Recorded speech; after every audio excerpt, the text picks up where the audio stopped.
So finally, you are successfully getting into the canter. And yet when you're there, there's a bounce. There's a back of a saddle that keeps hitting you and knocking you forward. How can we stop bouncing and start rolling with your horse? That's what we're going to talk about today in this episode of the podcast. Okay, let's go.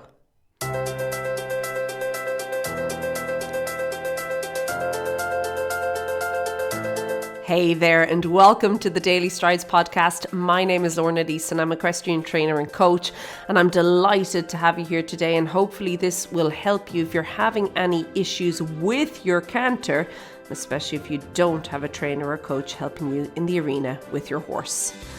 Okay, so the canter. Last week we chatted all about how to get into the canter a little bit easier, make it a more smooth and clean transition. And this week I want to talk about what to do when you're there, because for so many riders, cantering is great until it's not, okay? And what often happens is it's a case of if the horse is going really slowly, okay? Cantering's a bit like sitting trot. If it's going really slowly, you're all right, you're good. You're like, yeah, no, I can handle this. This is good. I'm up for this, okay? But as soon as there's a little bit more energy put in there, as soon as things just start to feel a little bit more engaged, it's you get people and they're literally airborne, okay? And you have this moment within the canter that each time the horse kind of is rolling back, each time you have that reset, the rider is just totally airborne, totally ahead of the movement. And what of course happens is then as they come down, they're doing so at the wrong point in the stride, or I suppose the wrong place when we're thinking about them moving with the horse. And the saddle literally just knocks them forward, okay? And again, it just repeats the whole cycle until either they can manage to slow things down, which becomes really difficult when you're ahead of the movement. And remember, when a rider is like this, when they're in this kind of airborne place, very often their legs are actually gone a little bit more forward. So even from the point of obviously the hips, but also the knees and even the ankles, okay? The whole leg is like shifted forward in the saddle. So it's really, really hard to actually have any sort of an influence, a positive one anyway, over the horse and over what's happening in the canter, which can lead them to sometimes being unable to get out of the situation. And of course, you have that unplanned dismount being the result, which is never what we want, okay? The rider or the people on the ground watching. Okay, so what can we do? Well, first and foremost, it's important to remember that your suppleness is going to be key to you being able to ride the canter. And many times I actually advise that riders begin working on this in the walk, okay? So the walk has this same kind of a rolling effect. Look, the trot does as well, but it's just a little bit more difficult to feel it in the trot, whereas the walk, it's really obvious, okay? And you can feel this kind of this forward and back and this rolling motion of your seat bones. You can feel them initially. You might be able to, everything's going forward and back. And then you'll actually feel, no, my seat bones are actually moving independently of each other here. This is different, okay? And you can feel all the things in the walk. And I would suggest playing with that in the walk, like really and truly playing with the ability of your seat to be able to move. Like if you want to swing forward and then to come back and to swing forward, think of like literally a swing, okay? It's swinging forward, coming back. But then later, I want you to start thinking about how it would feel if your hips were more like a pendulum, okay? So if you imagine a pendulum, or we can, of course, talk about a swing, okay? So think of a swing that's tied to like a branch of a tree or whatever, some sort of a pole, okay?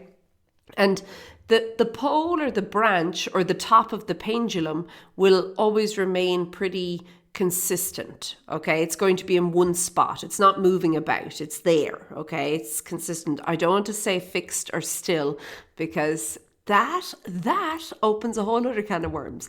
But it's consistent in where it is, okay?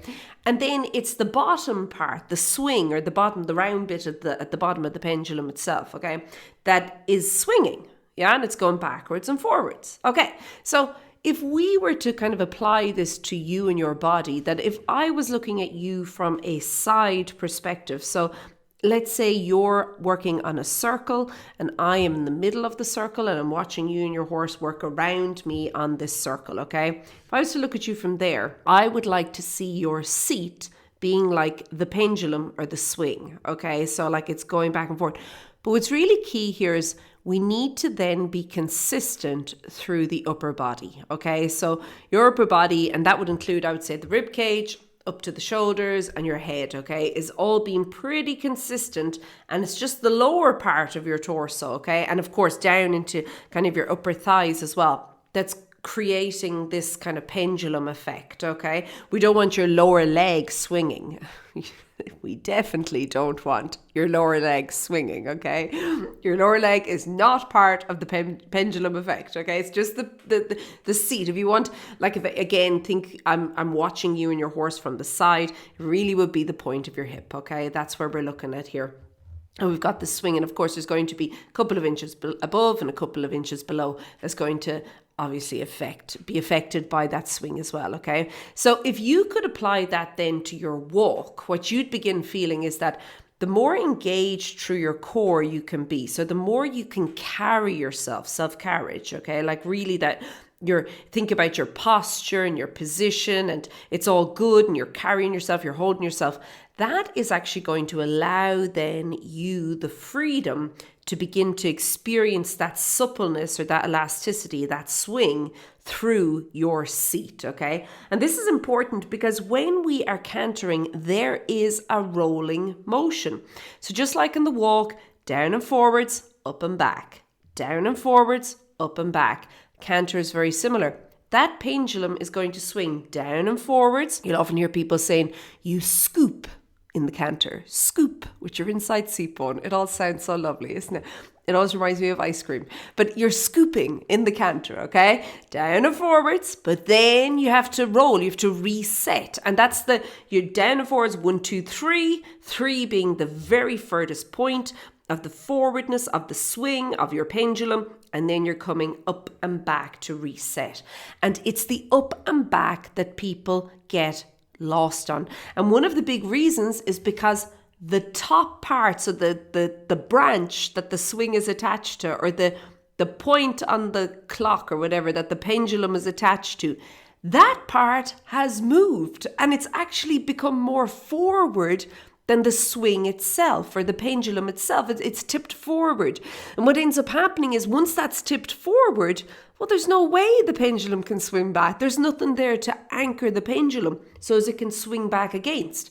So I want you to start thinking again about you and the walk, and I really do believe walk is a great place to practice this, okay, to really get into the nuts and bolts of what's happening and how you can like really make this work for you. But you're going to think about it, you're sitting up, you're engaged, you're carrying through your body, you're thinking about your position, your posture, you're really thinking about your self-carriage and taking responsibility for your own body in the saddle, whatever you're doing at that moment, okay? And then you're thinking about this swing. And how, yes, there is still always a movement, a softness, an elasticity, a flow through the whole body. I'm not saying your shoulders are fixed to one point, like we haven't used like a thumbtack and stuck you to the wall somewhere, okay? You are still swinging, yeah? You're still moving. You're obviously still moving with the horse and all, but it is consistent, the upper body, okay? It's consistently kind of remaining in the position so as to be the anchor. I don't like using that word, but we'll use it. The anchor so that the pendulum can swing on it, okay? So it's staying there.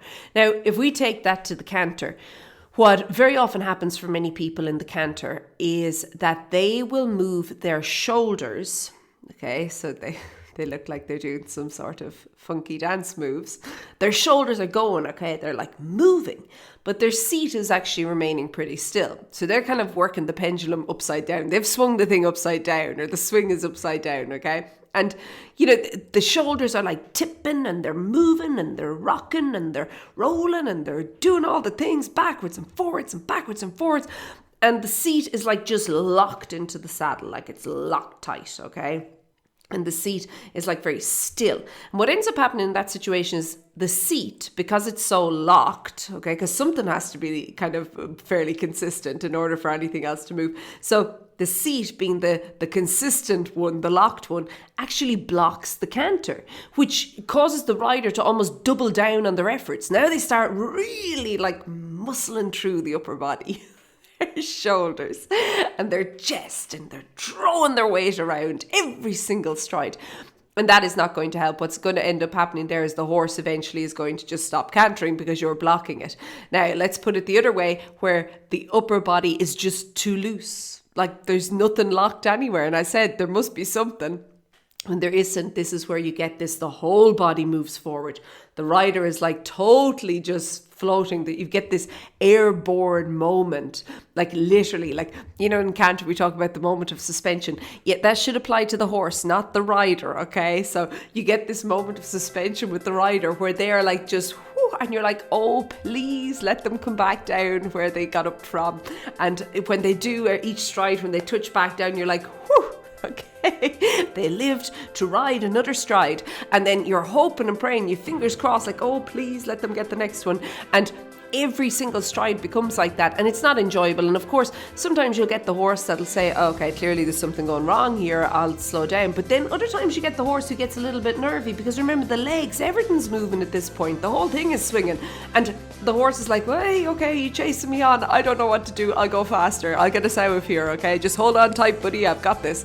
And of course, this is not what the rider wants. So if you are finding that you are really and truly struggling, all this to say, okay, if you're finding that you're really and truly struggling to move with the horse in the canter, work on it in the walk, and think about that pendulum. Think about being consistent through the upper body.